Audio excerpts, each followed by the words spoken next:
নমস্কার বন্ধুরা, কেমন আছো তোমরা? তোমাদের সামনে সন্ধ্যায় আরেকটি ভিডিও নিয়ে চলে এলাম। তো বিকেল মানেই বিকেল পার হতে হতে বাচ্চাদের বায়নারও শেষ থাকে না। সন্ধ্যা হওয়ার আগ থেকে শুরু হয়ে যায়, কি খাবো কি খাবো, সন্ধ্যায় কি বানিয়ে দেবে। আর এখনকার ডিজিটাল যুগের যে বাচ্চারা, তারা তো মনে করো যে ঘরে যদি বলি বিস্কুট আছে, এ আছে ও আছে, খা, কি মুড়ি মাখিয়ে দিই, না তারা তা খাবে না। তারা ওই সমস্ত খাবে না, তারা খাবে বার্গার, পুরি, লুচি, তারপরে মনে কর নুডলস, পাস্তা, এগুলোতে তারা সন্তুষ্টি বেশি হয়। তো কী করার আছে, তো দুপুরে কিছু ডাউল ভিজিয়ে রেখেছিলাম, ভাবছি কি করব। তো অবশেষে দুটো আলু নিয়ে নিলাম, যে আলু কুচি করে আজকে একটা রেসিপি করে ফেলি। তো আলুটা দেখো গ্রেট করে নিচ্ছি আমি। এই আলু কুচি দিয়ে আজকে একটা চপ তৈরি করব। তো আলুগুলো প্রথমে আমি দেখো গ্রেট করে নিয়ে ঠান্ডার জলে কিছুটা কষলিয়ে ধুয়ে নিচ্ছি। একটা ছাঁকনির উপরে ভালোভাবে জল ঝরিয়ে নিলাম, নিয়ে এদিকে আমি ব্যাটারটাও রেডি করে নেব। আমি ডাউলটা পেস্ট করে নিচ্ছি, পেঁয়াজ মরিচটাও কেটে নিলাম,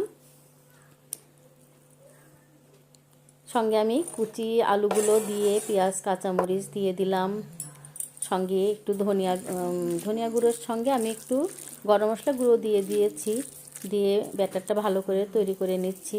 সঙ্গে কিছু ধনিয়া পাতাও কুচি করে দিলাম, এতে টেস্টটাও ভালো হবে।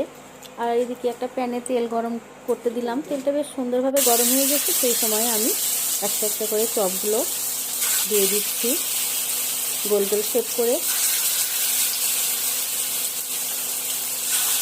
আসলে মুখরোচক খাবারটাই বাচ্চারা বেশি পছন্দ করে। বাচ্চারা কেন বলো, বড়রাও পছন্দ করে। তো দেখো দুই সাইডে লাল লাল করে সুন্দর করে একটু ভেজে নিচ্ছি, বাদামি কালারটা দেখো অনেকটা মুচমুচে হয়েছে। এই পর্যায়ে আমি তুলে নিচ্ছি। প্রথম পর্যায়গুলো ভেজে তুলে নিয়েছি, দ্বিতীয় পর্যায়গুলো দিয়ে দিচ্ছি। তো আমার মোটামুটি রেডি হয়ে গেছে ভাজা। এবারে খাবার পালা। খেতে ভালো হয়েছে।